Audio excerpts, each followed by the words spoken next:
Our One campaign is kicked off. This is always a really special time of year because it means summer is this close. There's so much coming our way. And I just wanted to remind you of what our goals are this summer. I think sometimes we have been around for so long, it's like, all right, where are we at? What are we trying to do? And the mission has always been the same. We want to invite people to know Jesus. And whether that be students, adults, neighbors, friends, people in Honduras, people in Kansas, people in Virginia, people in North Carolina, we want to offer opportunities for people to know Jesus and to know that Jesus is at work everywhere. And so we talk about a lot about dignity and what it means to offer dignity to people.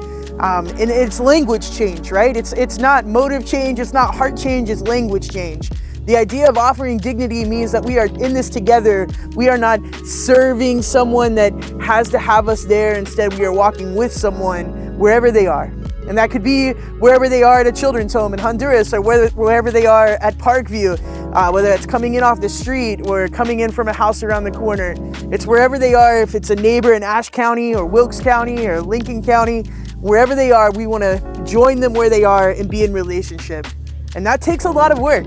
It takes a lot of making sure that we're prepared, that not just prepared, making sure that tools are ready and that lumber is delivered and that all of the camp and programming stuff is ready to go. That's incredibly important. But instead, what I'm talking about is how are our hearts prepared to offer dignity to one another, whether that's someone we're meeting in the community or someone in camp. And I think maybe this is something that we've lost in our culture, this idea that dignity comes and that we can offer that's something, no matter who we are, we can give dignity. We can speak highly of one another. We can give people the time of day and be curious about their story and curious about their community and not coming in to save anything because we don't have that power. That's only the Holy Spirit. But we have the opportunity to come in and just be with people. And that takes preparation on the church's part and for us with the church to partner together with the group leaders and the adults to make sure that the idea is the same, that we are coming in not as saviors, not to fix a problem, but to be with people. And so that work starts there. It starts with the group leaders then explaining to students that we're with people. No matter what our socioeconomic level is coming into camp, we are going to just be with people. And we're not going to look at status in the time being. We're just going to try to figure out how to be on middle ground.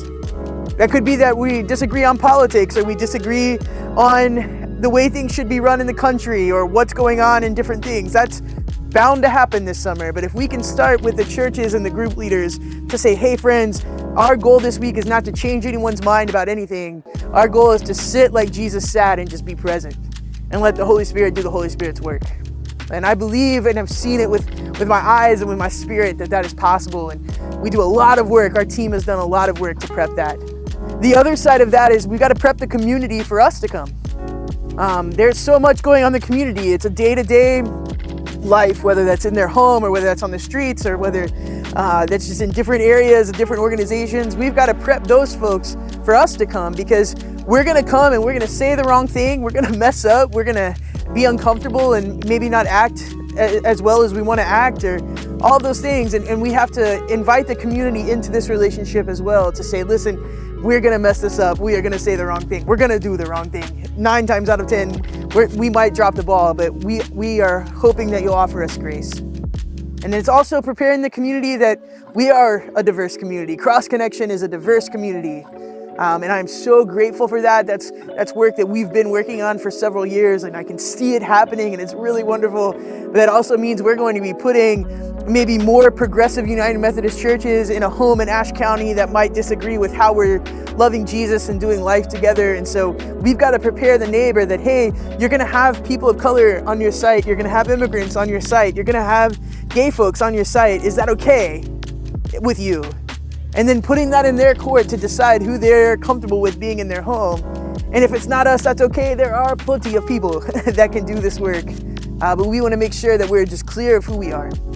And that offers the opportunity for good relationship to happen. And maybe they aren't 100% comfortable, but they say yes, and they get to learn from someone that's different than them, and we get to learn from them, and it's mutual love and mutual respect there.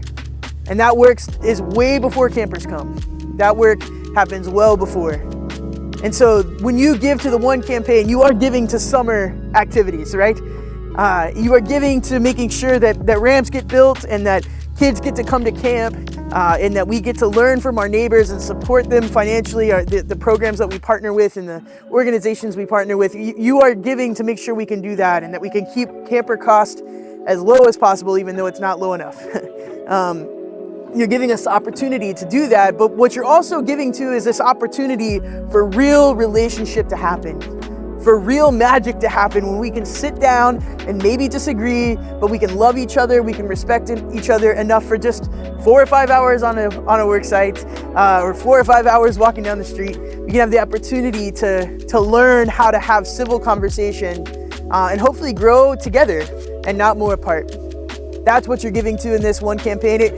When we started it in 2016, this idea of the one campaign was 3 programs, 1 future, right? We had service weeks, we had home at the time, and we had Honduras. But now when we talk about one, we're talking about being one together, this unity of what it looks like to do life together and to respect one another and to learn from one another and to be in mutual relationship with one another. We are one people and we are working really hard to make that happen, and we can only do that with your support.